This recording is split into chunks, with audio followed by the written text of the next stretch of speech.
এইটো এটা বহুত ধুনীয়া কোৱেশ্চন আছে x square plus 5x plus 6 পলিনোমিয়েলৰ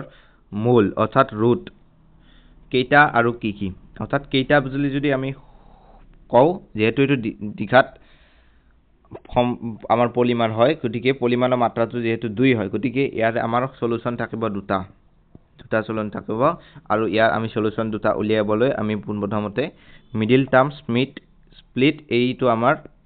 বিভাজনটো আমি স্টাৰ্ট কৰো আহা গতিকে পোনপ্ৰথমে লিখা x square plus 5x plus 6 ইয়াতে লিখা x স্কয়াৰ তোমালোকে লিখা x স্কয়াৰ 6 3 আৰু 2 পূৰণ কৰিলে 6 পোৱা যায় গতিকে আমি লিখিও যে 2x প্লাস 3x যোগ কৰিলে তো 5 হ'ব আলটিমেটলি প্লাস 6 গতিকে এই দুটাৰ পৰা আমি কমন লম x কমন আহিব ইয়াত থাকিব x plus 2 নেক্সট আমি এই দুটাৰ পৰা কমন লম 3 তেতিয়া থাকিব x plus 2 গতিকে এইফালে আমি লিখিম x plus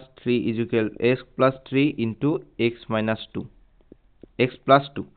অৰ্থাৎ আমি পাইছো যে x plus 3 into x plus 2 অৰ্থাৎ ইয়াতে আমি লিখিব পাৰো x plus 3 0 যদি আমি ধৰো x or eta value hobo -3 aru eta value hobo amar x or -2 and -2 and -3 option number A is the correct choice for the given question. Thank you so much.